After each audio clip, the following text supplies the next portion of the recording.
Hola, saludos amigos. Todos llevamos dentro de nosotros un niño pequeño, un niño que es sinónimo de alegría, creatividad e imaginación, el cual se refleja en muchos de nuestros actos cotidianos, así como en las decisiones que tomamos. Aunque ese niño está muy activo cuando somos pequeños, con el tiempo se va escondiendo en lo más profundo de nuestro ser, saliendo a la luz tan solo en determinadas circunstancias. Porque con el discurrir del tiempo y las experiencias vividas, todos nos vamos convirtiendo en adultos serios y responsables, los cuales cumplen las normas y se comportan de acuerdo a ellas. Como según abrimos los ojos a este mundo, tenemos que empezar a pensar y sentir de una manera diferente a como lo hacíamos antes, se nos van perdiendo los recuerdos de nuestro pasado, de quiénes fuimos, unos recuerdos que permanecen muy activos en los primeros años de vida, pero que se van desvaneciendo en torno a los 6 o 7 años de edad. Por este motivo son muchos los niños que a corta edad todavía recuerdan y detallan quiénes fueron en sus vidas pasadas. Este es el caso de Nopor Jairai, un niño tailandés que vive en Khao Thakro, una pequeña aldea de la provincia de Nakhon Sawan. A los 2 años de edad, Nopom reveló a sus padres que en su existencia anterior había muerto de un disparo después de haber entrado a robar a la casa de un vecino. El niño incluso estaba seguro que en aquella vida se llamaba Teep. Aunque al principio sus padres no le creyeron, para probar si Nopom era la reencarnación de Teep, lo llevaron al médico, descubriendo que tenía 3 marcas en los mismos lugares donde el disparo había entrado y salido, en la mandíbula y cabeza de Teep.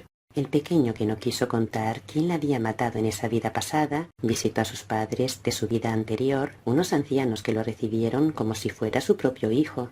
Entre las décadas de los 70 y 80, la gran afluencia de casos de niños que aseguraban recordar sus vidas pasadas en Tailandia atrajo al psiquiatra Jan Stevenson, quien recorrió en varias ocasiones el país para catalogar esos testimonios. El resultado de sus investigaciones fue publicado en su libro titulado 12 casos en Tailandia y Birmania. Jan Stevenson fue catedrático en psiquiatría y director del Departamento de Neurología y Psiquiatría de la Facultad de Medicina de la Universidad de Virginia. Durante más de 40 años investigó alrededor de 3.000 casos en los que niños pequeños de todo el mundo ofrecieron de manera espontánea y con gran detalle recuerdos que se hallaban relacionados con sus vidas pasadas. Según su método de trabajo, primero documentaba las declaraciones del niño, intentando identificar a la persona fallecida que el pequeño recordaba haber sido. Después verificaba los hechos de la vida de la persona fallecida para ver si coincidían con los acontecimientos de la memoria del menor, analizando las marcas y defectos de nacimiento de la persona muerta, como heridas o cicatrices, certificadas por los registros médicos. Uno de sus casos más intrigantes, el cual aparece en su libro titulado Casos sobre reencarnaciones en Europa, es el de las gemelas Pollock, quienes nacieron después de que sus padres perdieran 2 hijas en un accidente. Según relató Stevenson, el domingo 5 de mayo de 1957, en la ciudad de Hexham, situada en el nordeste de Inglaterra, el matrimonio formado por John y Florence Pollock salió de su casa para acudir a la misa del mediodía en la iglesia local. Se hallaban acompañados por sus 2 hijas, Joanna de 11 años y Jacqueline de 6. Como las chicas querían asegurarse un lugar de privilegio en la ceremonia, apuraron el paso, adelantándose a sus padres. Pero antes de su llegada a la iglesia, al doblar una esquina y cruzar de manera imprudente, se encontraron de frente con un vehículo que las atropelló y mató de manera instantánea.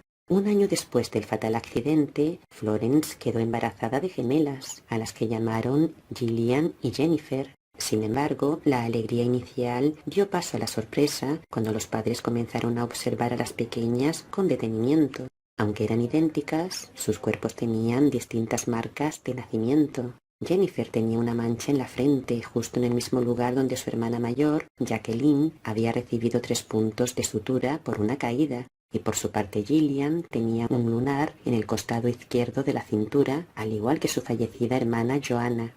Cuando las niñas cumplieron 2 años y comenzaron a modular sus primeras palabras, empezaron a pedir los juguetes de sus difuntas hermanas, y esto a pesar de que nunca habían oído hablar de ellas. Y cuando el padre les ofreció unas muñecas que se hallaban guardadas en el sótano de la casa, Jennifer y Gillian las bautizaron como Mary y Susan, que eran los mismos nombres que les habían puesto tiempo atrás sus hermanas mayores. Pronto las gemelas comenzaron a diferenciarse en su comportamiento. Gillian, que emulaba a la mayor de las fallecidas, asumió un rol de liderazgo sobre Jennifer y ésta seguía las indicaciones de su gemela sin dudar. Como era lógico, las niñas evidenciaban tener una fobia extrema a los vehículos y cuando veían pasar alguno por la calle, se abrazaban a sus padres en búsqueda de protección. Aunque para comenzar una nueva vida la familia había decidido abandonar la casa familiar e irse a vivir a la costa, las sospechas y los indicios se volvieron más claros cuando los Pollock decidieron regresar a Hexham, donde la reacción de las niñas fue instantánea. Las dos al mismo tiempo pidieron ir a un parque de diversiones que tanto gustaba a sus hermanas fallecidas, describiéndolo con todo lujo de detalle, como si ellas mismas lo hubieran visitado en numerosas ocasiones. Y cuando llegaron a la antigua casa familiar, reconocieron cada rincón de la vivienda e incluso a los vecinos, a quienes sus padres advirtieron que las niñas actuaban y hablaban del mismo modo que lo hacían sus primeras dos hijas. Lo más sorprendente fue cuando en una ocasión los padres escucharon hablar a las gemelas sobre el accidente de sus hermanas, describiendo la sangre que salía de las narices y bocas de Joanna y Jacqueline. Jennifer dijo lo siguiente: «No quiero que me vuelva a pasar. Fue horrible. Mis manos estaban llenas de sangre, igual que mi nariz y mi boca. No podía respirar». A lo que Gillian le respondió: «No me lo recuerdes. Parecías un monstruo y algo rojo salió de tu cabeza». El extraño comportamiento de las gemelas Pollock llegó hasta el doctor Stevenson. De acuerdo a su relato, una vez que las gemelas cumplieron 5 años, sus vidas dejaron de estar atadas a las de sus hermanas muertas. Los recuerdos de una existencia anterior se borraron como si nunca hubiesen existido, comenzando a vivir una infancia normal. Tras la muerte de Stevenson, fue Jim Tucker quien siguió sus pasos. Uno de los casos más interesantes investigados por Tucker fue el de Ryan, un niño de Oklahoma que cuando contaba con 4 años comenzó a dirigir películas imaginarias. El grito de «acción» a menudo resonaba desde su habitación. Pero el juego comenzó a tornarse en preocupación para sus padres cuando el niño comenzó a despertarse en medio de la noche, gritando y agarrándose el pecho, diciendo que había soñado que su corazón explotaba cuando estaba en Hollywood.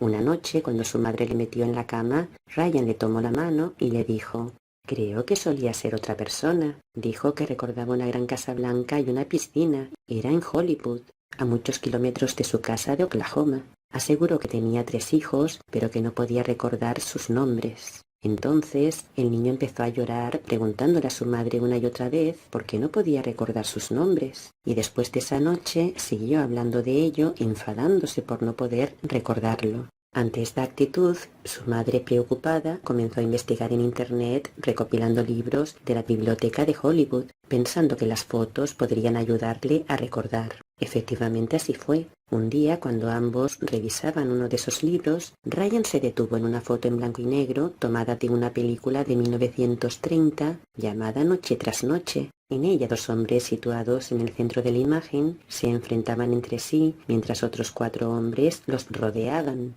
Entonces Ryan señaló a uno de los hombres que se hallaba situado en medio de la imagen y le dijo a su madre: «Ese es George. Hicimos una película juntos». Después su dedo señaló al hombre de la derecha, el cual tenía un abrigo y el ceño fruncido. Dijo muy seguro: «Ese hombre soy yo. Me encontré», gritó emocionado. Lo que su madre pudo comprobar es que el hombre que fue identificado como George, en realidad se trataba de George Raft, una estrella del cine totalmente olvidada de la década de los 30 y 40. Entonces la madre escribió a Tucker, incluyendo la foto en la que aparecía su hijo. Y después de semanas de investigación, se confirmó el anterior nombre de Ryan, el del hombre con el ceño fruncido, que era Martin Martin, un extra no acreditado en la película.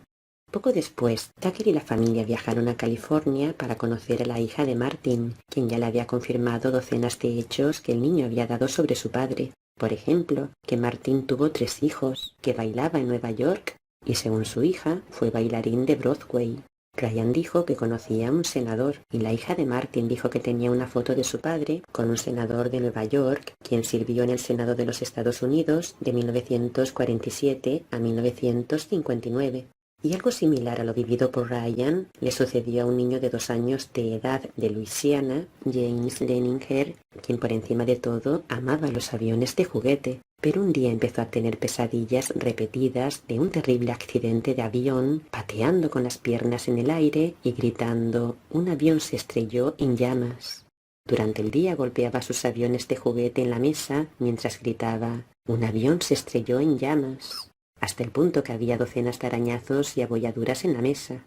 James hablaba del accidente, relatando que él había sido el piloto y que había volado desde un barco. Su padre le preguntó el nombre del barco, a lo que el niño respondió: «Natoma». Cuando su padre le comentó que ese nombre parecía japonés, el niño le dijo muy seguro que no, que era americano, y continuó diciendo que él había pilotado un tipo de avión llamado Corsair y que tenía un amigo en el barco llamado Jack Larson. Tras años de una investigación minuciosa, el padre de James se enteró de que un portaaviones estadounidense, el USS Natoma Bay, había apoyado las operaciones en la batalla de Iwo Jima durante la Segunda Guerra Mundial, perdiendo allí a su piloto. Se trataba de un joven de Pensilvania que murió cuando su avión golpeó en el motor, explotando y chocando contra el agua, hundiéndose de forma rápida. El copiloto que se encontraba en el avión cuando esto sucedió se llamaba Jack Larson, corroborando así la versión dada por James. Todas estas evidencias demuestran que los niños muy pequeños no mienten. Ellos son verdaderos maestros que traen a este mundo un baúl lleno de experiencias, las cuales desean compartir. Tan solo tenemos que escucharles sin prejuicios. Entonces podremos comprobar que su sabiduría es inmensamente superior a la nuestra. Hasta pronto, amigos.